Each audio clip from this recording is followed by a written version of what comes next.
Exercise 10.1ல் 5th some நம்ம வந்து பார்க்க போகிறோம். 10.1 எக்ஸசைஸில் 5th சம் பார்க்க போகிறோம். 5th சம் என்ன கொடுத்துருக்காங்க? Find the perimeter off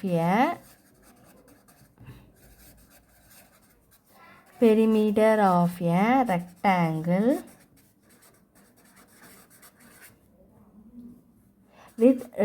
with dimensions வந்து என்ன கொடுத்துருக்காங்க அப்படின்னா, டைமென்ஷன்ஸ் வந்து 180 சென்டிமீட்டர், இன்னொன்று வந்து என்னது 1.5 மீட்டர். சரிங்களா? Express answers in metres. மீட்டர்ஸில் வந்து எக்ஸ்ப்ரெஸ் பண்ணணும் அப்படின்னு சொல்லி அவங்க கொடுத்துருக்காங்க. எக்ஸ்ப்ரெஸில் அவங்களே கொஷினில் கொடுத்துருக்காங்க பார்த்தீங்களா? அதான் எழுதிட்டுருக்கேன். ஆன்சர் இன் மீட்டர்ஸில் வந்து எக்ஸ்ப்ரெஸ் பண்ணணும் அப்படின்னு சொல்லி கொடுத்துட்டாங்க. இப்போது சம்ம சால்வ் பண்ணலாமா? அதுலேயே அவங்க என்ன பண்ணணும்? டு ஃபைண்ட்னா என்னது? எதை கண்டுபிடிக்க போகிறோமோ அதான் எழுதணும். டு ஃபைண்ட் வந்து என்னது? Perimeter of a rectangle. சரி, இப்போது இதில் லென்த் வந்து என்னது? அவங்களே என்ன கொடுத்துட்டாங்க? 180 சென்டிமீட்டர் அப்படின்னு அவங்களே சொல்லிட்டாங்க. அப்படி தானே? அப்போது பிரெத் வந்து என்னது? 1.5 மீட்டர். அப்படி தானே? இப்போ என்ன பண்ணணும்? சரி, இப்போ அடுத்து எப்படி சால்வ் பண்ணுவீங்க? நமக்கு வந்து பெரிமீட்டர் ஆஃப் ரெக்டாங்கிள் ஃபார்முலாவை எழுதிக்கோங்க. Perimeter of a rectangle formula வந்து என்ன அப்படின்னா, என்ன வரும்? 2 × L + B. அப்படி தானே? L + B. இப்போ 2 × Lோட வேல்யூம் பியோட வேல்யூம் போடுவோமா? இப்போது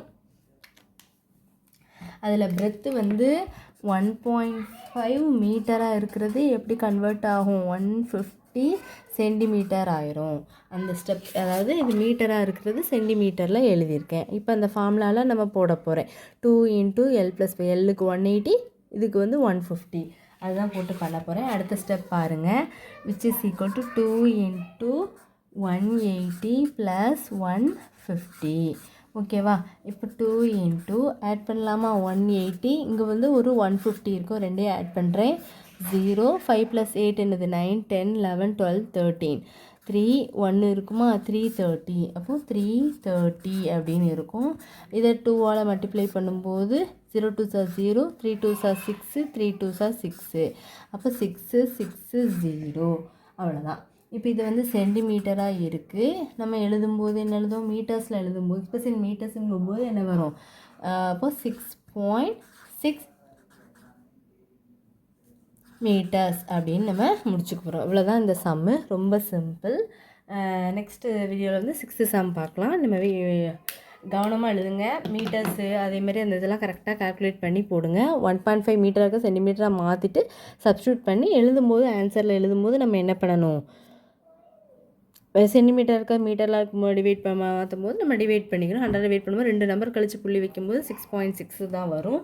இவ்வளோதான் ஆன்சர். இது டவுட்ஸ் இருந்தால் கண்டிப்பாக கேளுங்க ஸ்டூடெண்ட்ஸ். நல்லா போட்டு பாருங்கள். டயக்ராம்லாம் வந்து டயக்ராம் போடுங்க.